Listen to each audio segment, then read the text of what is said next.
ब्रह्म क्या है, जगत क्या है, मैं कौन हूँ, माया क्या है।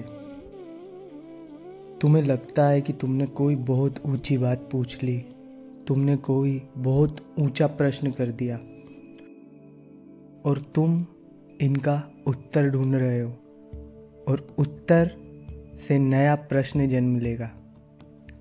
उस प्रश्न से एक और उत्तर, फिर एक और प्रश्न, फिर एक और उत्तर और फिर एक और प्रश्न। जब कोई संसार के बारे में पूछता है या कोई आत्मा, ब्रह्म तथा कथित कोई ऊंचा प्रश्न पूछता है, दोनों ही प्रश्नकर्ता प्रश्न पर ध्यान दे रहे हैं, प्रश्नकर्ता पर नहीं।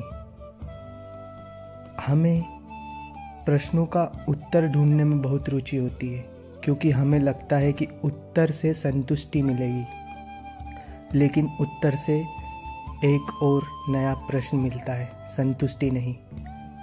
हम संतुष्टि चाहते हैं, अंततः हम शांति चाहते हैं, आनंद चाहते हैं। किसी को लगता है शांति धन से मिलेगी, वो धन के पीछे भागता है और एक अनंत चक्र में फंस जाता है, क्योंकि धन से कभी शांति नहीं मिलती।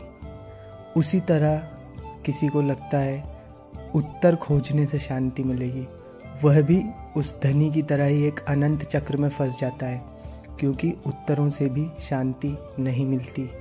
शांति मिलेगी प्रश्नकर्ता को देखने से, प्रश्न का उत्तर ढूंढने से नहीं।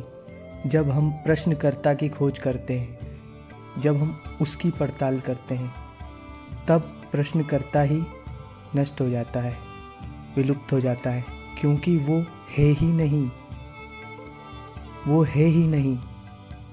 बिन तली का लोटा है वो, उसमें जितना पानी डालोगे, जितना पानी डालोगे, उत्तर रूपी पानी तुम उस लोटे में डाले जा रहे हो, वो कभी नहीं भरेगा, क्योंकि उसमें तला है ही नहीं। जो प्रश्न पूछ रहा है वो है ही नहीं, उसका कोई एग्जिस्टेंस ही नहीं है, उसकी कोई सत्ता ही नहीं है। तो तुम्हें उत्तरों से संतुष्टि कैसे मिलेगी? वो जो भी कर रहा है वो सिर्फ संतुष्टि के लिए कर रहा है। संतुष्टि आखिर मिलेगी किसे जब कोई है ही नहीं? इसी बोध को आत्मज्ञान कहा जाता है, और यहीं पर आके सारे प्रश्न उत्तरों से आपको मुक्ति मिलेगी, और इसे ही मोक्ष, शांति कहा जाता है। इस बात को समझ लेना, समझ लेने वाला भी कोई नहीं बचता। बोध किसको हुआ यह बताने वाला कोई नहीं बचता, बोध मात्र रह जाता है। तो हम जिस तरह एक ट्रेडमिल पर दौड़ने वाले व्यक्ति को देखते हैं और हम जानते हैं कि कहीं नहीं पहुंचेगा, उसका जो वह अगला कदम उठा के रखता है वो वहीं रखा होता है जहाँ से उसने उस कदम को उठाया था।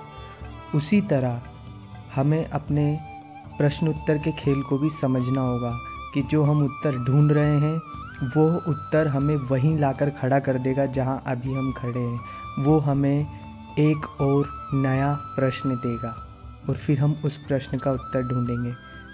सारे धर्मों ने, सारे संतों ने अंततः यही कहा है, अपो दीपो भव। तुम्हें वो शांति कोई नहीं दे सकता, कोई उत्तर नहीं दे सकता, कोई ग्रंथ नहीं दे सकता, कोई गुरु, कोई संत नहीं दे सकता। उन्होंने तुम्हें कहा है वो तुम्हें स्वयं ही खोजनी होगी, तुम्हें स्वयं के भीतर उतरकर खुद ही जानना होगा। और वहाँ पर तुम खुद से प्रश्न नहीं करते, प्रश्नकर्ता को ही जानते हो। स्वयं को जानना इसी को कहा जाता है कि प्रश्नकर्ता को देख लेना, वह झूठ है। जो भी तुम्हें उत्तर देने का दावा करता है वही तुम्हारा शत्रु है।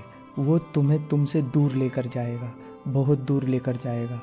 तुम्हें तुम में उतरने से रोकेगा, तुम्हें स्वयं के बोध से रोकेगा, तुम्हें बोध से वही दूर कर रहा है जो तुम्हारे उत्तर दे रहा है। तो क्योंकि वो जैसे ही तुम्हारे उत्तर देना प्रारंभ करता है, वो प्रश्नकर्ता को तो मान्यता दे ही देता है कि प्रश्नकर्ता तो सच है ही, और फिर उस प्रश्नकर्ता के प्रश्नों के उत्तर देता है।